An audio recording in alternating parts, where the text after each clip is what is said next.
মাথায় কাপড় দাও না বা এরকম করে আসো সিনেমার নায়িকা তোমরা আবার ইসলামিক কথা বলো নামাজ পড়ো এগুলো তখন আমাদেরকে খুব কষ্ট দেয়। আমার ধর্ম, আমি মুসলিম, আমাকে ৫ ওয়াক্ত নামাজ পড়তে হবে, আমাকে কোরআন পড়তে হবে। আলহামদুলিল্লাহ আমি ছোটবেলা থেকেই কোরআন পড়তে পারি।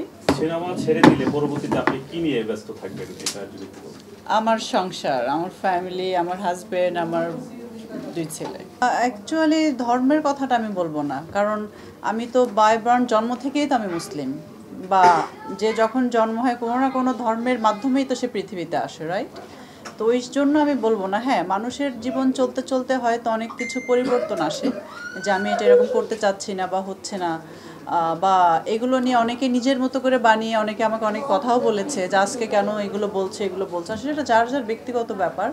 তবে অনেকেই বলে, দেখি আজকাল শুনি যে এরকম মাথায় কাপড় দাও না বা এরকম করে আসো সিনেমার নায়িকা তোমরা আবার ইসলামিক কথা বলো নামাজ পড়ো এগুলো তখন আমাদেরকে খুব কষ্ট দেয়।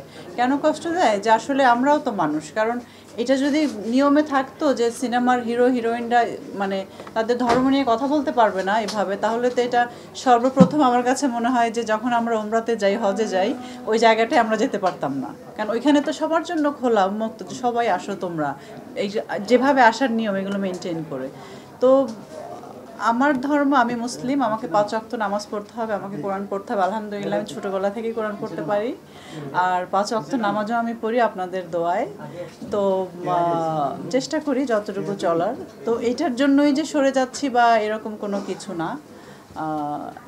আসলে আমার কাছে মনে হয় যে আমাকে আর মানাবে না ২, ৪, ৫ বছর পরে। কারণ একটা হিরোইন কিন্তু তাকে খুব সুন্দর দেখাতে হবে, ইয়াং থাকতে হবে, হিরোইনের মতো মানে আছে না যে একটু বয়স 40-র কাছাকাছি হয়ে, 40 হতে এখন আমার ৫-৬ বছর বাকি, সেটা বলছি না, শেষ হতে তো এরকমই হয়ে যাবে মনে করি, এই ৩-৪-৫টা ছবি যেটা আছে। সো এইগুলোই আসলে রিজন, ধর্মের জন্য না।